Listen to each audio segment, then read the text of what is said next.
존경하는 110만 용인 시민 여러분, 그리고 언론인 여러분, 추석 잘 보내셨습니까? 가족과의 만남조차 조심스러웠던 모두가 처음 겪어보는 낯선 명절이었습니다. 손꼽아 기다렸을 만남과 여행도 자제하며 안전한 내일을 위한 오늘의 방역 조치에 적극적으로 동참해 주신 시민 여러분께 깊은 감사를 드립니다. 또한 명절 연휴에도 쉼없이 방역 현장을 지켜주신 의료진과 공직자들께도 감사의 말씀을 드립니다. 이제 신규 확진자 수는 연휴 첫날을 제외하고는 두 자릿수를 유지하는 흐름이지만 신규 확진자 가운데 60세 이상이 40%에 육박하고 있고 전체 사망률에서 어르신들의 비율이 높아지고 있는 만큼 시설뿐 아니라 각 가정에서도 어르신들의 감염 차단에 유의하시길 당부드립니다. 특히 평소보다 이동과 접촉이 많았던 추석 연휴 기간에 조용한 전파 가능성이 염려됩니다.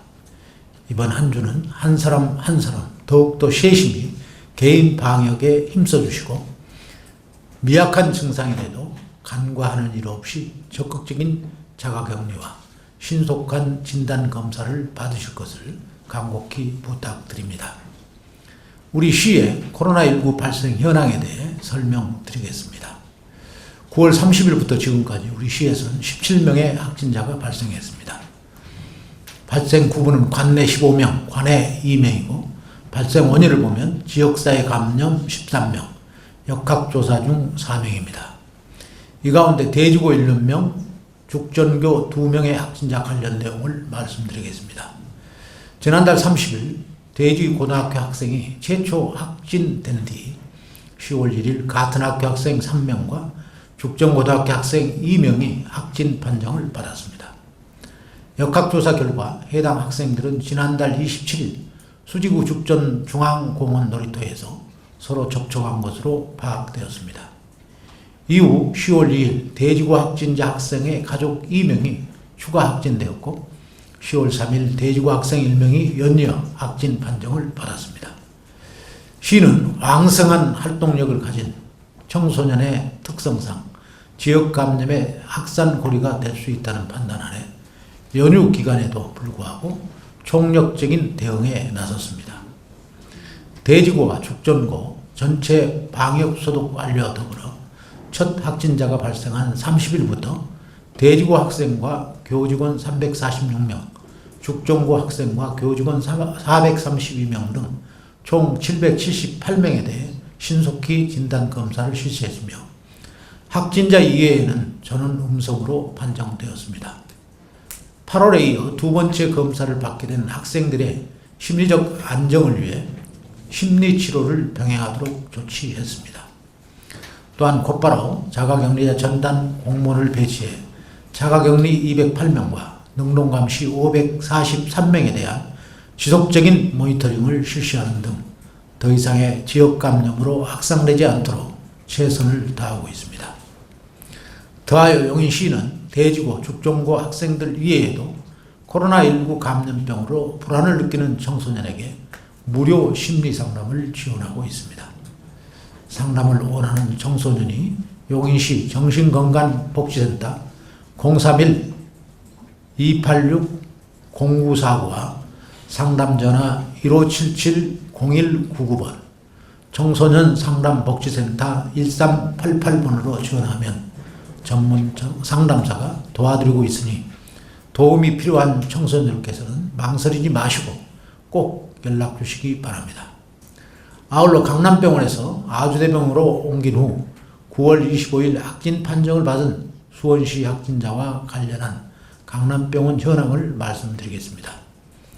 해당 확진자 발생에 따라 시는 강남병원 직원 387명, 환자 71명 등 총 458명에 대한 진단검사를 실시한 결과 가족과 진료과장을 비롯한 총 7명의 확진자가 발생하고 나머지 450명은 음성 판정을 받았습니다.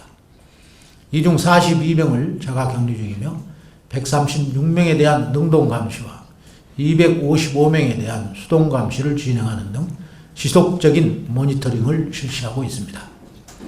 또한 확진자 발생 후 곧바로 중환자실에 대한 코호트 격리를 조치하였으며 오는 8일 해제 예정으로 강남병원은 현재 입원 환자를 받지 않고 있습니다. 다음은 세브란스 병원 관련 현황입니다. 지난달 29일 세브란스 병원 외과 의사가 확진됨에 따라 시는 곧바로 외과 병동을 코호트 격리하였고 30일 수술실과 응급실 운영을 잠정 중단하고 방역을 실시하여 현재는 정상 운영 중에 있습니다. 또한 직원 115명과 환자 35명 등 150명에 대한 진단검사를 실시하였고 30일 외과 의사 1명이 추가 확진되면서 총 2명의 누적 확진자가 발생했습니다. 나머지 음성 판정을 받은 148명에 대해서는 자가격리 53명, 능동감시 65명, 수동감시 30명을 모니터링하고 있습니다.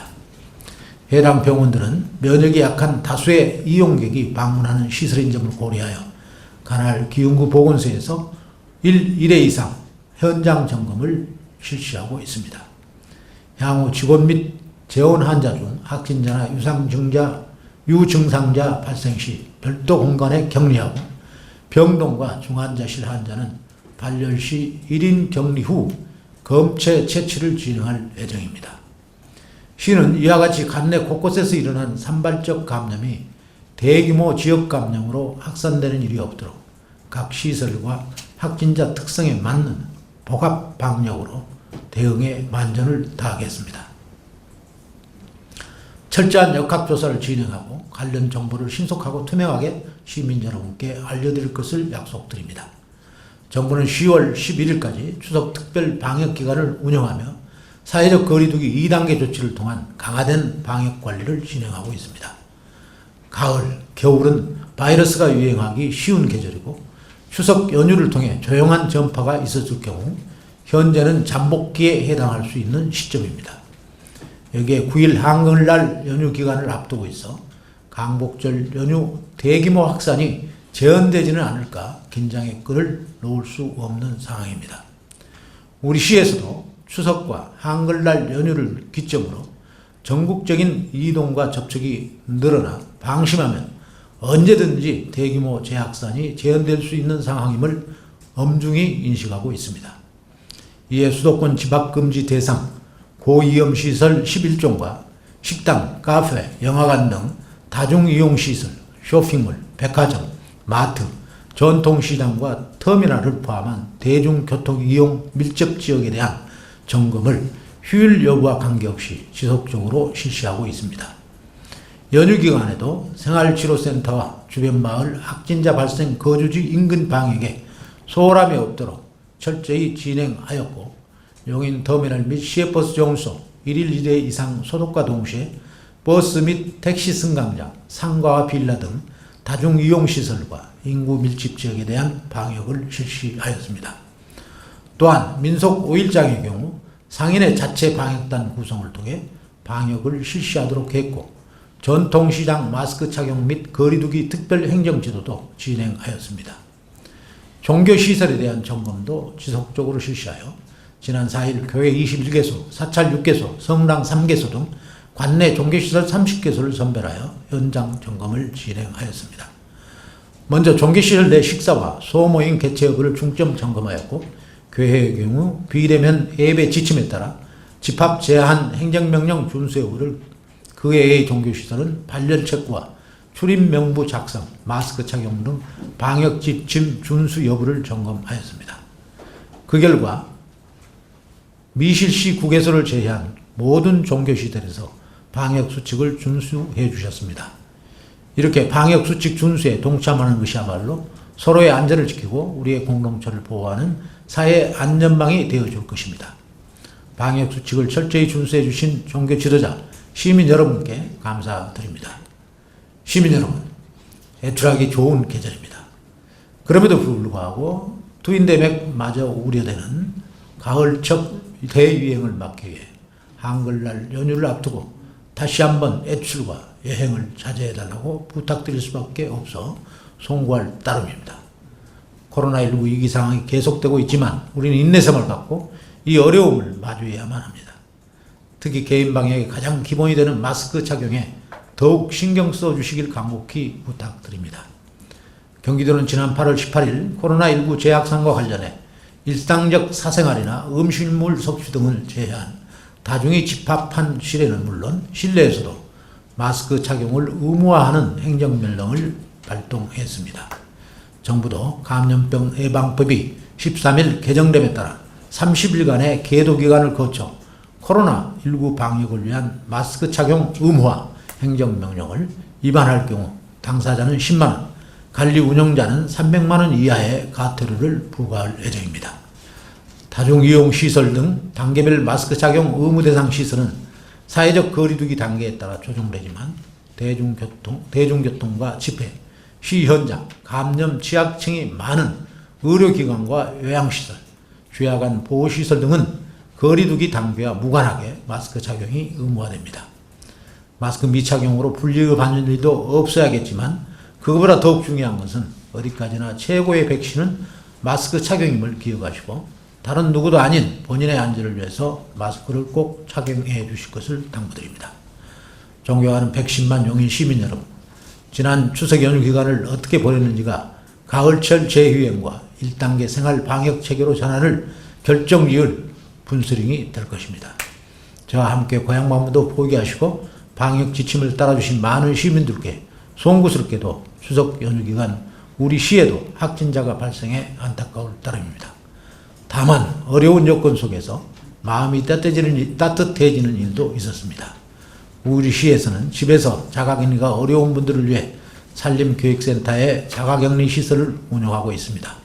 명절 기간 식당들이 쉬는 바람에 식사 해결이 어려운 산림교육센터 자가격리자 분들을 위해 우리 시 공직자들이 직접 송편을 담은 도시락을 만들어 식사를 제공했습니다. 자가격리자 분들을 위해 최선을 다하고 있는 우리 시 직원에 대한 자부심과 함께 한편으로는 따뜻한 마음의 위로를 느낄 수 있었습니다. 길어져가는 코로나19 상황에 모두가 지쳐가는 상황이지만 서로를 위한 따뜻한 마음들을 모아 함께하면 이겨낼 수 있다는 굳은 의지를 다져 나가야 하겠습니다. 바둑판 중에 최고로 치는 나무가 비자나무입니다. 그 중에도 가장 견고한 특급품은 상처가 났다 아물어 실금 같은 흔적이 남은 것이라고 합니다. 긴 연휴에 벌어졌을지 모르는 실금 같은 방역의 작은 틈이라도 다시 철저한 개인 방역으로 그 틈을 메운다면 더욱더 견고하고 안전한 우리의 공동체 용인시가 될 것입니다. 시민 여러분의 적극적인 협조를 부탁드립니다. 시민 여러분이 곧 용인시장입니다. 감사합니다. 네, 오늘 질문이 여기 기자분들도 계실 테고요. 또 댓글을 통해서 질문들이 올라오실 텐데요. 오늘 제가 지금 내년도 사업계획에 대한 보고 일정이 있어서 그 질문 내용은 댓글로 성실하게 우리 실무자들이 답변을 드리도록 이렇게 하겠습니다. 감사합니다.